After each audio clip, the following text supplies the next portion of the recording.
여러분 반갑습니다. 저는 경찰 면접관 이노김입니다. 경찰 면접이 이제 코앞에 다가오고 있죠. 그래서 이번 시간에는 아주 따끈한 주제를 한번 다뤄보겠습니다. 수사권 조정입니다. 이거는 이번에 면접에서 굉장히 출제가 유력시되는 그런 주제가 되겠습니다. 그래서 주요 내용과 수사권 조정의 주요 내용과 문제점을 중심으로 하는데 분량이 좀 많기 때문에 영상이 몇 개 좀 될 것 같아요. 몇 개 될지 모르겠는데 일단 제가 3개로 예상을 하고 있는데 3개 맞춰질지 4개 될지는 제가 10분짜리로 한 11분짜리로 찍어봐야 일단 알 수 있을 것 같습니다. 자, 수사권 조정의 주요 내용과 문제점 한번 살펴보겠습니다. 내용이 좀 생소한 것들이 많아서 우리 금년도에 경찰 시험에 합격한 학생들도 모르는 내용들이 많습니다. 완전히 새로운 내용이 많기 때문에 공부를 좀 다부지게 집중해서 들으셔야 됩니다. 자, 수사권 조정은 다른 말로 수사권 독립, 수사구조 개혁 이렇게 불러왔는데 최근에는 경찰에서 이걸 수사권 개혁이다, 검찰 개혁처럼 수사권 개혁이다 이렇게 부르기도 합니다. 다 같은 용어입니다. 자, 이 시간에는 일단 수사권 조정으로 제가 단일화해서 말씀을 드리겠습니다.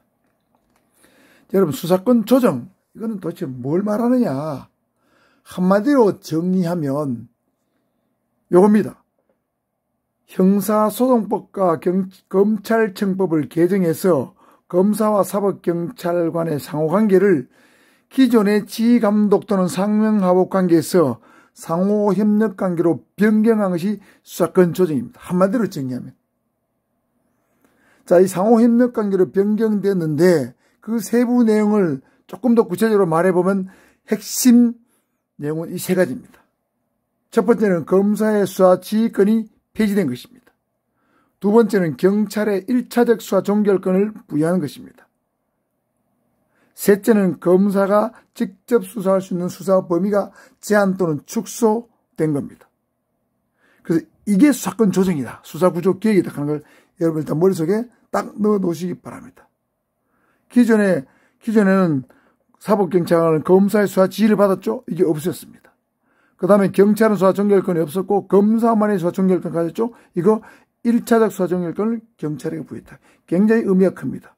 그 다음에 검사는 모든 사건에 대해서 직접 수사할 수 있었는데 이제는 수사할 수 있는 범위가 매우 제한적으로 축소됐다. 엄청난 변화입니다. 다시 말씀드리면 검사가 지휘하는 수사 체제에서 경찰이 독립해서 수사할 수 있는 체제로 수사의 큰 틀이 바뀌었다. 이렇게 보시면 되겠습니다. 그래서 경찰 독립수사 체제를 갖췄기 때문에 지금 경찰에서는 경찰청장 산하의 국가수사본부를 신설할 예정입니다.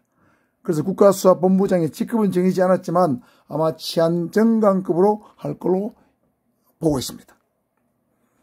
그래서 이 수사권 조정은 관련 법이 2020년 2월 4일 날 개정이 돼서 내년 1월 1일 즉 2021년 1월 1일에 시행될 예정인데 일부 규정은 1년 뒤인 2022년 1월 1일 시행될 예정입니다.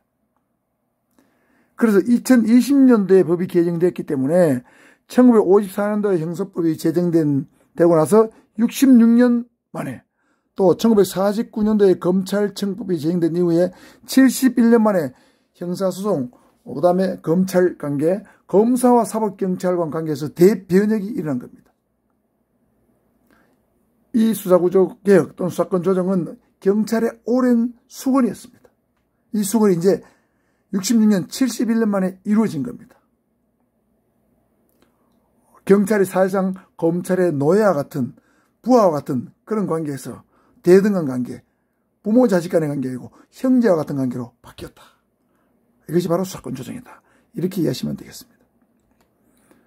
자, 그래서 수사권 조정과 관련된 법률 개정 조문을 살펴보면 형사소송법은 10개의 조문이 바뀌었고 검찰청법은 1개의 조문이 바뀌었습니다. 세부적으로 먼저 조문을 한번 살펴보겠습니다. 형사소송법은 1. 195조가 신설돼서 검사와 사법경찰 간의 상호협력관계를 명시했습니다. 두 번째는 196조 1항을 개정해서 검사의 수사 지휘권이 폐지되었습니다. 3. 197조 2를 신설해서 검사가 사법경찰관의 수사에 대해서 보완 수사를 요구할 수 있는 권한 규정을 신설했습니다. 4. 197조의 3을 신설해서 검사가 사법경찰관의 수사에 대해서 시정조치를 요구할 수 있고 필요한 경우에는 또 사건에 대한 송치를 요구할 수 있는 권한 규정이 새로 만들어졌습니다. 5. 197조의 4가 신설되어 검사와 사법경찰관의 수사가 경합할 때는 검사가 사법경찰관이 수사하고 있는 사건에 대해서 송치 요구를 할 수 있는 규정이 만들어졌습니다. 6. 221조의 5가 신설돼서 사법경찰이 신청한 영장의 청구 여부에 대해서 심의할 수 있는 그런 규정이 만들어졌습니다. 세부 내용은 나중에 말씀드리겠습니다. 7. 245조의 5가 신설돼서 사법경찰관은 일정한 경우에 반드시 범죄의 혐의가 있을 때는 사건을 반드시 검사에게 송치해야 하는 규정이 만들어졌습니다. 8.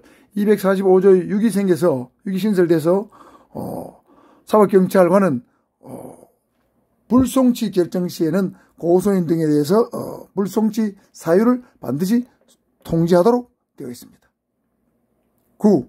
245조의 7이 신설돼서 고소인 등은 사법경찰관의 불송치 결정에 대해서 이의 신청할 수 있는 제도가 신설되었습니다.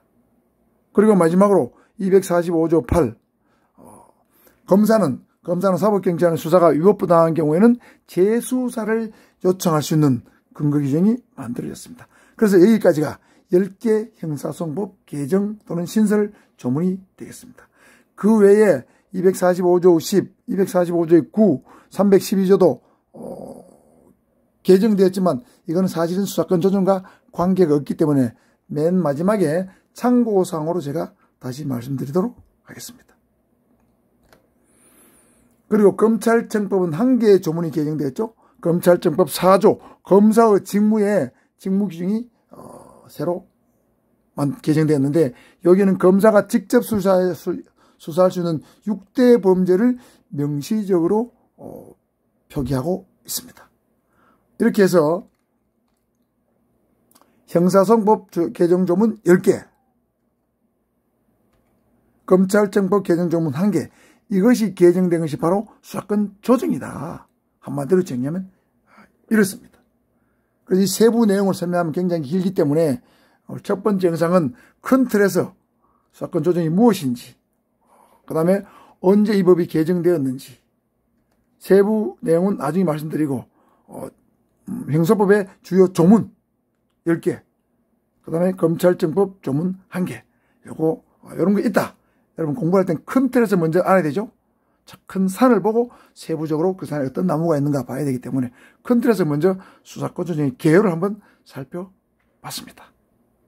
다음 영상에서는 이제 세부 내용, 수사권 조정의 세부 내용을 한번 살펴보도록 하겠습니다.